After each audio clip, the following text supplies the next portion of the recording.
tapi sudah berkiprah dari presiden ke presiden begitu, bukan hanya dari presiden baru saja, tapi dari era Presiden Soekarno, kemudian juga dari Presiden Soeharto, bahkan sampai dengan saat ini di pekan-pekan akhir sebelum dinyatakan sakit dan harus menjalani proses operasi.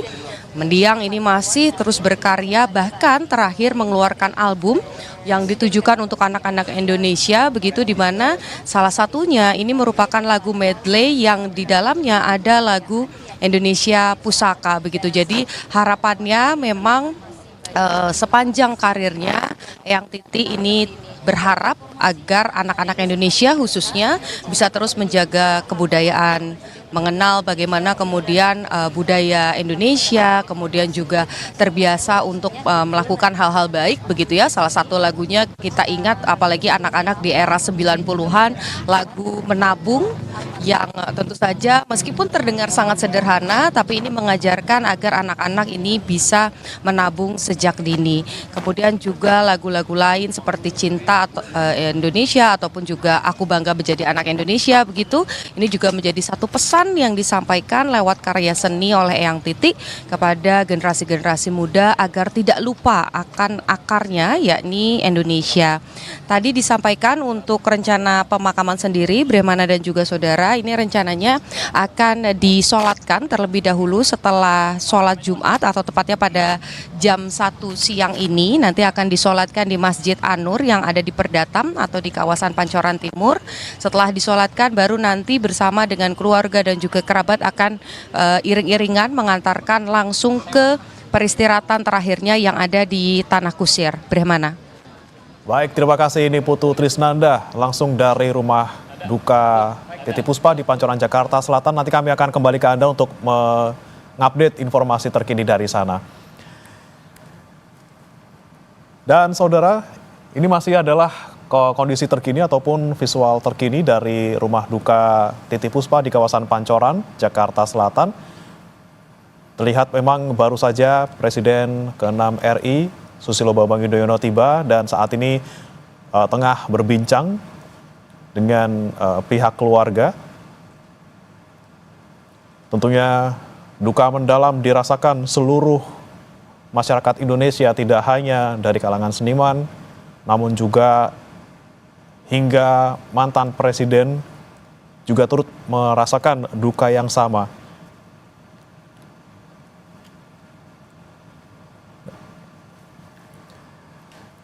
Dan saudara, di studio Kompas TV juga sudah hadir bersama kami penulis biografi Titi Puspa yang juga wartawan senior harian Kompas, Nino Leksono. Selamat pagi, Mas Nino. Mas Bri, selamat pagi. Ya, Mas Nino, ini kan kita menilai seorang sosok Titi Puspa yang sangat legendaris. Tidak hanya seorang penyanyi, dia juga aktris dan banyak sekali bidang seni yang digeluti oleh Titi Puspa. Dan dengan berpulangnya Titi Puspa, Mas Nino, mungkin ada yang bisa disampaikan pertama kali. Terima kasih. Assalamualaikum warahmatullahi wabarakatuh.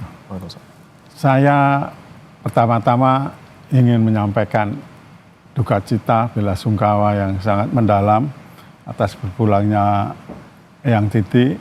Saya dulu memanggilnya Mbak, Mas. Mbak Titi ya? Mbak Titi, kami berbeda 19 tahun, tapi ya ini buku biografi yang saya tulis dan terbit tahun 2003 dan belum lama ini baru dibicarakan rencana penerbitan update buku ini. Oke. Jadi ya tentu membaca ini pagi tadi dari subuh menimbulkan rasa haru ya. Akhirnya ini dari suasana duka pada kemarin dan hari ini itu lalu kembali ke tahun 50-an begitu. Jadi ya memang ya kemarin saya mengikuti pemberitaan di Kompas TV, lalu ada yang menyebut Bu Titi itu jenius, lalu ini patriot, lalu dan semuanya itu ada. Jadi pemusik ya, komponis ya, pendidik ya, penganjur persahabatan yang tulus ya, dan patriotisme ya. Jadi menabung itu ya walaupun secara praktek perlu perlu dimutakhirkan begitu, tapi ide mengenai pengelolaan uang itu sesuatu yang patut kita garis bawahi. Dan itu juga menyasar tentunya waktu saya kecil juga kan saya termasuk salah satu yang disasar oleh Eyang Titi Puspa gitu ya. Saya sebagai anak kecil juga waktu itu sempat tersentuh juga gitu kan, bisa dikasih pesan-pesan positif tentang bagaimana kita menabung waktu itu. Iya. Nah, tapi Mas Nino, kalau kita flashback lagi, mungkin ini kan buku biografi yang Mas Nino tulis ini kan 2003 kalau tidak salah ya diterbitkan. Nah, waktu itu seperti apa prosesnya, kemudian apa saja yang Mas Nino torehkan di dalam buku ini? Ya, ini sebetulnya kalau perlu dilengkapi itu adalah mengenai sakit beliau tahun 2009 itu dan sampai kondisi terakhir ini. Tapi kalau membaca buku ini itu kita paham mengenai latar belakang keluarga, mengenai latar belakang awal karir beliau yang sebetulnya dilarang untuk menjadi penyanyi, tetapi ada seorang kakaknya Pak Sumarno itu yang membela dan mencarikan jalan begitu. Jadi ketika Bu Titi mau mengikuti lomba bintang radio itu diam-diam berlangsung secara rahasia. Dilarang sama orang tua waktu itu ya Pak ya? Karena dilarang, karena memang ya jangankan walaupun itu pasca Bu Titi dulu Pak Ismail Marzuki menjadi pemusik saja juga dilarang sama ayahnya. Jadi memang tidak tahu kok ada pemusik, penyanyi itu pada satu masa itu dilarang semua. Dipandang tidak konotasi baik. Tapi setelah sukses ya semuanya menimbulkan rasa bangga. Nah di sini itu buku ini menuturkan lagu apa pertama yang itu bagaimana proses bintang radio itu. Beliau di Semarang ya, saya sendiri juga dari Semarang, jadi mengerti gitu itu. Kan Bu Titi itu semula ingin menjadi guru taman kanak-kanak. Guru TK, tapi rupanya panggilan seni itu lebih kuat dah ya, dan Tuhan menakdirkan membukakan jalan untuk bagi Eyang Titi ini untuk meraih sukses ya. Bukan hanya sukses, bahkan menjadi legenda ya. Menjadi legenda. Luar biasa, berarti keputusan yang 7 dekade lalu dilakukan oleh Eyang Titi adalah keputusan yang sangat tepat ya waktu itu, dengan tidak menjadi guru TK, beralih profesi menjadi penyanyi seperti itu ya Mas Nino ya.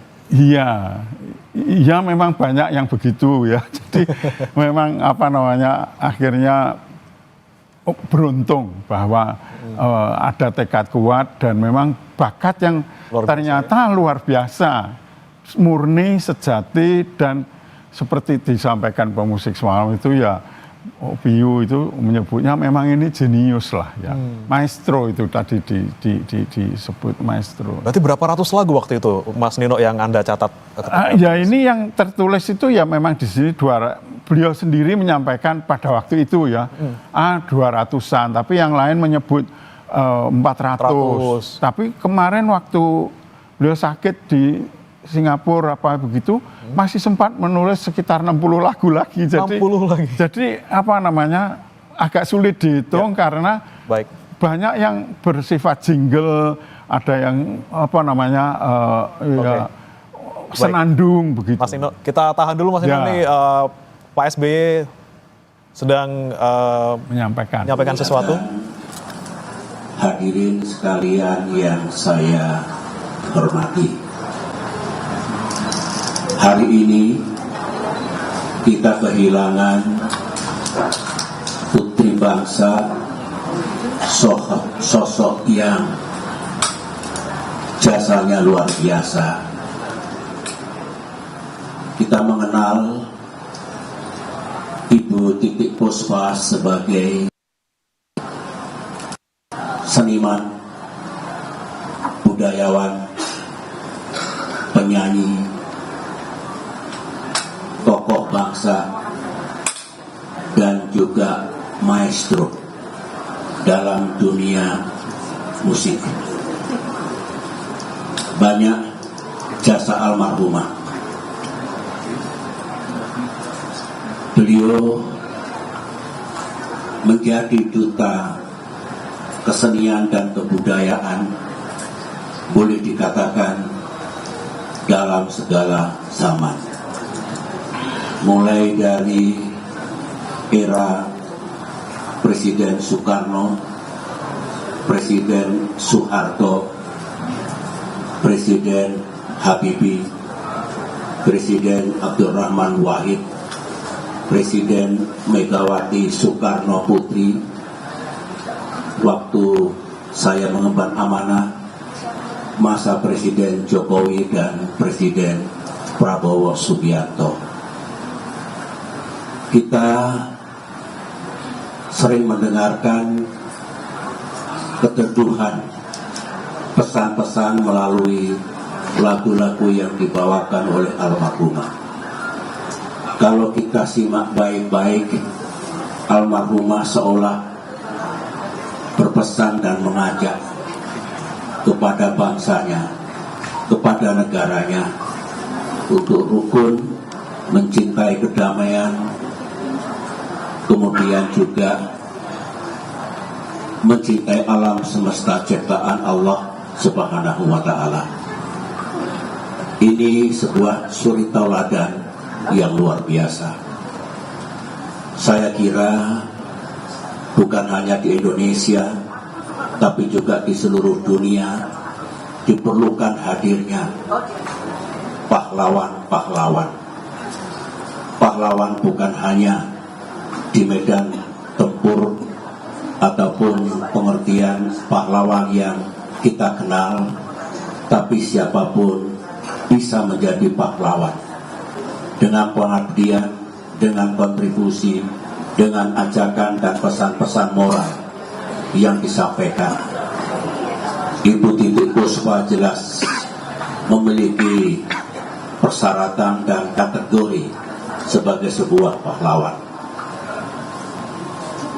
Saya 3 bulan yang lalu sempat bersama-sama beliau karena kami sedang menjalankan proyek kemanusiaan, proyek masa depan, proyek untuk anak cucu kita, yang itu bersama-sama 35 artis penyanyi Indonesia yang insya Allah akan membawakan sebuah lagu bersama dengan judul Untuk Bumi Kita, Save Our World. Dan almarhumah sudah menyumbangkan suaranya dari 35 artis penyanyi Indonesia, beliau yang paling senior hingga penyanyi cilik yang semua memiliki kepedulian untuk kelestarian bumi kita.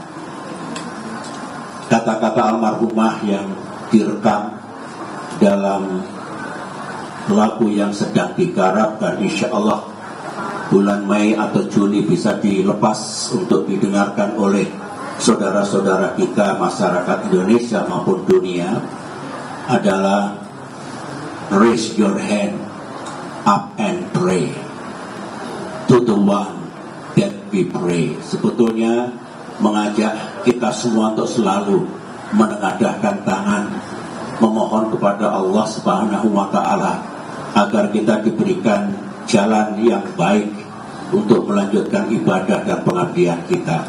Itu adalah kata-kata almarhumah, kata-kata yang indah saya kira, karena boleh dikatakan itu lirik suara beliau yang nanti insya Allah akan dikenang oleh kita semua, oleh rakyat Indonesia dan insya Allah oleh dunia.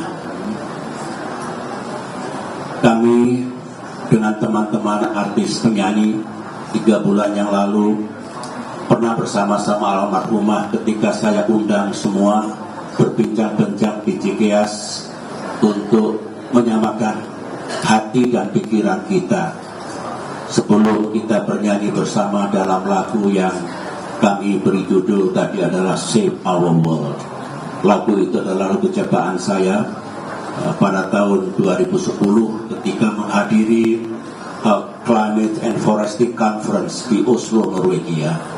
Jadi pesannya tetap pesan untuk masa depan bumi kita, masa depan manusia, kelestarian alam. Dan beliau sudah berpulang ke rahmatullah. Marilah kita doakan agar almarhumah istirahat dengan tenang, hidup dengan tenang di sisi Allah dengan rahmat dan kasih sayangnya.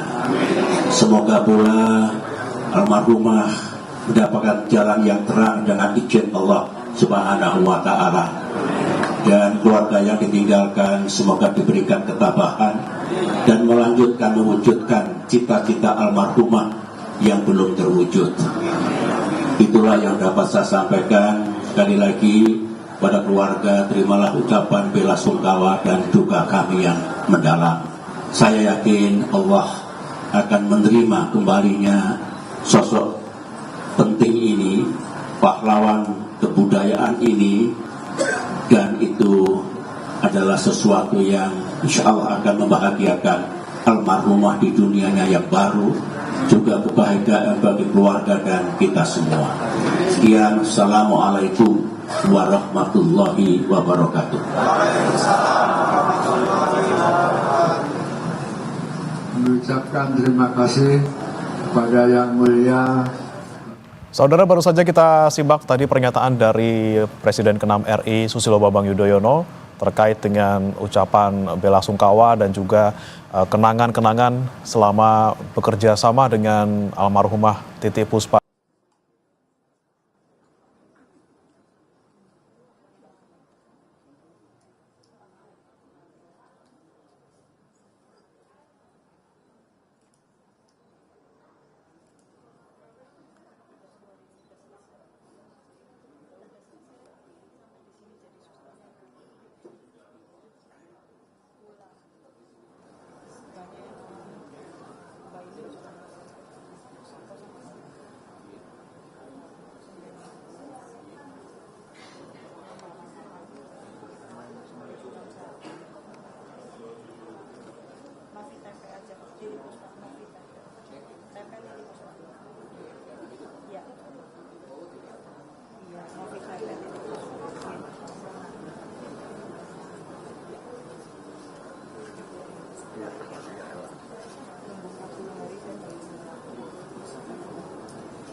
Dari keluarga besarnya sini kan menerima untuk saya di sini, tapi kan saya juga nggak bisa apa-apa, nggak mungkin.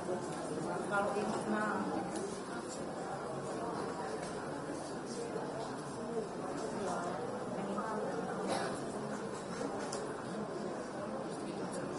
dari keluarga besarnya sini